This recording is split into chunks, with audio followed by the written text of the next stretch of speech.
All right, hi there. My name is Michael Barrett, and I am running for Executive Vice President. I'm originally from Escalon, California, a small country town in the heart of the Central Valley, and much like Marlene said earlier, I grew up inspired by the hard work of my parents and dedication, and I brought that to the Chico State campus when I came here in fall of '09. My first 3 years here on this campus, I spent majority of my time working for University Housing and Food Service in an array of leadership positions.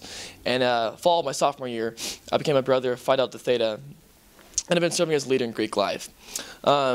Most recently, I currently serve as Executive Vice President, so I'm running for re-election because this past year, I really loved what I've been doing as the EVP currently for AS. I feel like I've been doing a good job, and I want to continue that service for one more year for y'all. And so we're basically running on 3 tenets to be reelected, hopefully. The first one's experience. If you ask anybody in our office who's an elected officer, there's an extremely high learning curve to be an officer of this university.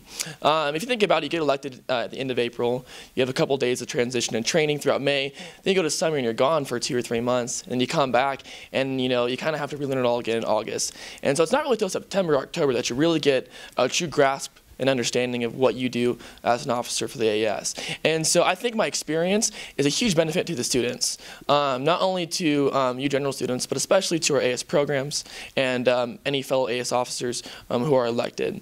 As EVP, I'm essentially a coordinator of the Government Affairs Office. So I see the officers, their events, and their programs to make sure that they have the support and the resources to be successful.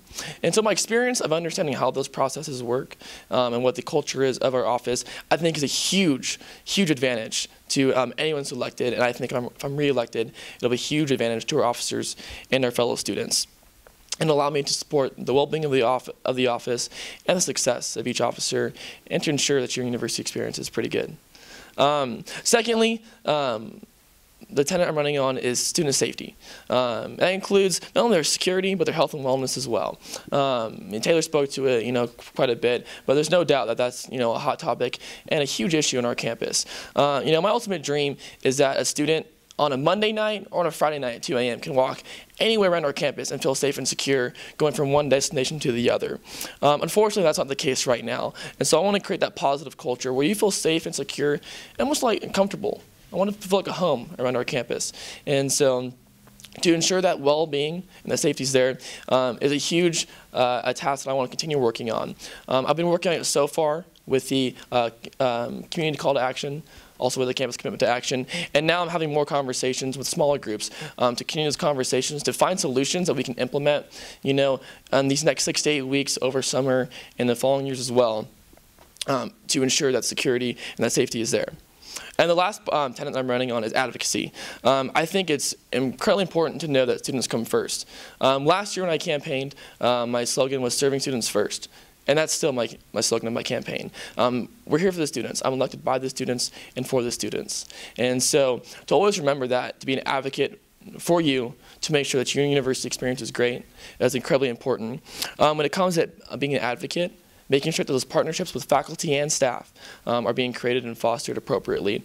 I think if you look at AS and other student organizations outside of the associated students, we have great partnerships with our staff. I don't think we always include faculty in that picture. So bringing that back, working with our Director of University Affairs to make sure that we have a good relationship with the Academic Senate and other faculty members on campus, to get them involved, to get those conversations of, making sure our community is safe inside of our classroom, not just inside of our club meetings, is a great way to be an advocate for students. And lastly, as an advocate, I really want to work on with Wildcat Pride. I'm proud to be a Wildcat. I think most of us are. And we have so many amazing things to do on this campus. And I think that we should, focus on that. We should talk about that more. Talk about, are you proud to be a Wildcat? Hopefully the answer is yes for everybody. And why are you proud to be a Wildcat? Let's talk about that. Let's build that school pride. So I think that'd be great. And so I think it's a great way to advocate for students and to create that positive culture I really want to foster here on our campus. And so those are the 3 tenets I'm running on.